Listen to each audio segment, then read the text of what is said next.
minsan sa buhay. Nakakapagod na rin maging matatag. Yung tipong gusto mong sabihin na, Lord, hindi ko na kaya. Marami kang iniisip. Marami kang laban na tahimik mong dinadala. Ngumingiti ka sa harap ng ibang tao, pero sa loob mo pagod na pagod ka na. Pero sa bawat pagkakataong gusto mo nang sumuko, may isang bagay kang dapat tandaan. Hindi ka lumalaban mag-isa. Dahil may Diyos na patuloy kang pinalalakas, kahit hindi mo na nararamdaman ang sarili mong lakas. Lord, thank you for being my source of strength.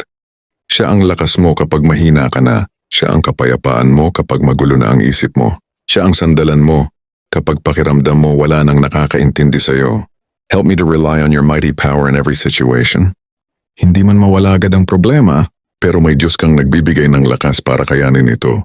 At minsan, ang tunay na himala ay hindi yung pagkawala ng pagsubok, kundi yung katotohanang kinakaya mo pa rin araw-araw. When I face challenges, remind me to be strong in you. Kapag dumating ang mga araw na gusto mo nang bumitaw, alalahanin mong mas malakas ang Diyos kaysa sa anumang kinakaharap mo ngayon. Mas malakas siya kaysa sa takot mo. Mas malakas siya kaysa sa sakit mo. Mas malakas siya kaysa sa problema mo. Trusting that your strength is greater than any difficulty I encounter.